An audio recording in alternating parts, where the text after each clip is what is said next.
The podcast Life is Entertainment 2 premieres in a few hours on YouTube. That's L.I.E.2, right? So that's a play on words. Like, life is entertainment because I feel like my life is entertainment, and lie. Like, a lot of things is a lie. A lot of people that come into your life, they lie. We're gonna talk about relationships, situationships, and friendships, all the ships, because it's all a ride that we take, with those situationships. That's another play on words, ships. You ride on a ship, right?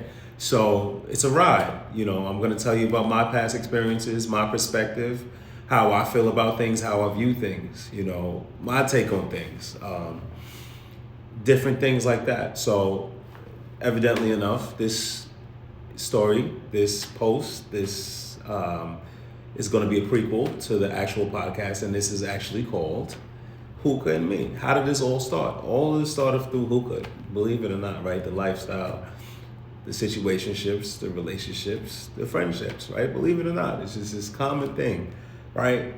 I started smoking hookah 2015, and I never want to smoke hookah again, right? You see me in my stories, I'm smoking hookah, I'm sipping liquor. But in 2015, I went to a hookah lounge. It was Melody in Queens, right? And I love Astoria, right? It's so many different places that we go to, home of Astoria, vibes. There's a lot of different places, but that's how I got introduced to hookah. Group of Dominicans decided that I was cool. They said, yo, we like you, Morenito. We like you. You cool. So I was like, all right. I go out with them, and it's a bunch of dudes, a bunch of girls. We go, we get a table, and I threw up that night. I was like, I'm never doing this again. I had the crazy headache. I didn't want to smoke, drink, nothing. But the reason why I threw up is because of a combination of reasons. First of all, I don't smoke weed. And that night they had me smoking weed, smoking hookah, and drinking Ciroc and Henny. So mind you, I don't smoke weed, I don't smoke hookah. I'm putting those two together and I'm drinking. So also the coals. And I stress this enough. Like, if you smoke hookah, you gotta smoke quality coals. Some people come to my house with those round coals. You have to have square coconut coals, which I use, Coco Nara, right? This is the brand that I use. There's a few other brands out here, but this is what I got accustomed to, and that's when I stopped having the headaches. Also, like, when you're pulling on the hookah, it's not weed, it's not a cigarette. You gotta be easy with it. So today, I'm lighting up my hookah and I'm smoking something.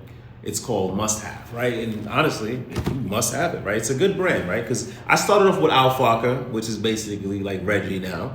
And I like it because they have a variety of flavors. But right now I'm smoking Must Have. Now, Ice Mint. Ice Mint is a different kind of mint if you like mint, but it's one thing not to be played with. You gotta use a very, very small amount. When I tell you, and I use this with something called Fioja, I don't know how to say that, right? But it's basically a Brazilian fruit, right? So before we get into all of that, my biggest thing with hookah is I need to buy from people who know what they're talking about. And my biggest frustration is when I go to the store and I ask them, I said, what does this taste like? What's this flavor? Oh, I don't know. Some places I'm responsible for the reason why they have lists. Like I told them, I said, you need to have, I said, this right here is $30. They have another one for $40, it's a different brand. So you're telling me you want me to spend $30 on hookah that you can't tell me about? I have issues with that. I don't care if you don't smoke it. It's kind of like crack, right? And weed. People who smoke weed sell weed, but people who sell crack don't smoke crack. You understand what I'm saying? So I'm just like, even though I'm not comparing hookah to crack at all, but I'm just saying it makes you not want to do it because it's like, you don't even know about it, right? I'm not going to work at a steakhouse and be a vegan and not know anything. Oh, I don't know what the steak tastes like. You know what I'm saying? Or at least know, like, for you to tell me something's popular, what does that mean? You understand what I'm saying? Like, there's a lot of things that's popular. Fortnite is popular, but I don't play Fortnite. Nothing against anybody. But you can't just say something's popular, get on the bandwagon. So that's why, like, if I had the resources, I would definitely own my own smoke shop because I'm going to be informing you, hey, this is like this. Because the biggest thing with the brands and the flavors are a lot of things can't be mixed. Must Have is not a brand you can mix with a lot of other hookah brands. This is from Russia, right? So there's some other Russian brands, which I'll go over in another video, that definitely will complement these, but it's still not the same, right? This has a different level of potency. And and it's just good, right? I like it, right? So I mix these two together, very small amount of ice mint and then a larger portion, so 75% of the Fioja, right? And I feel like it's good, right? But it's like I asked them about the flavors in the store, they Googling shit.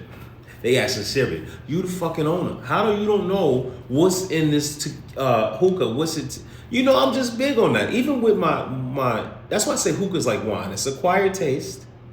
It's different tiers, it's different places it's from. Like this is from Russia, right? Just like you say, okay, I got a wine from Spain or Italian wine, or French wine. The same thing with hookah.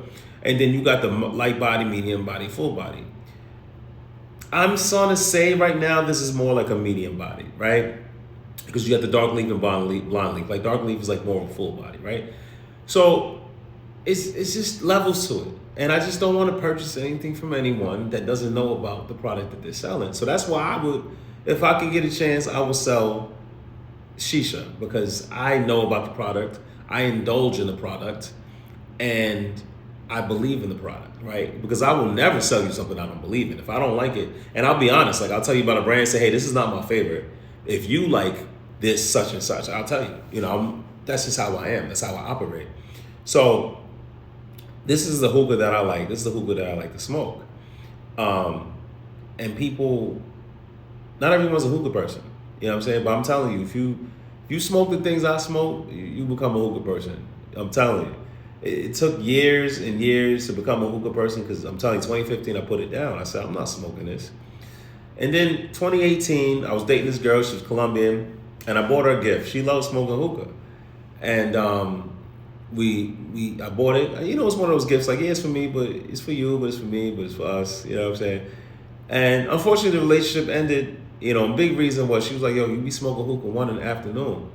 And, I was just getting used to it. And like, at the time, and because what I do for work, I'm not off on weekends and I work nights. So my concept of time is a little different. Like people work overnights, like, you sleep in the daytime.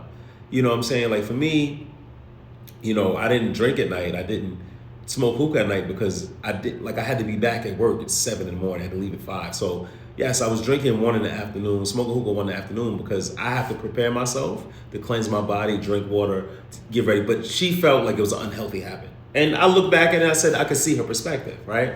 And then fast forward the pandemic, 2020, Monday through Sunday, we getting paid to sit home. So yeah, I was smoking hookah, every day, so unhealthy habits. And I'm always going to promote health first because I like to smoke hookah, I like to drink liquor, but everything in moderation and make sure you're cleansing your body and taking care of your body because nothing in abundance is good for you, right? Nothing, right? Too much broccoli will be bad for you. Too much steak, too much lettuce, too much hookah, too much tequila, doesn't matter, right? Too much of something, is bad, But that girl really taught me a lot, and like every relationship I learned, I become a better man, she was toxic though. She was a Virgo and she was Colombian. That's probably the most toxic combination that you could ever experience in your life. If you ever dealt with a Virgo or Colombian or the combination of both, I pray for you. And I'm surprised you survived it as I survived it.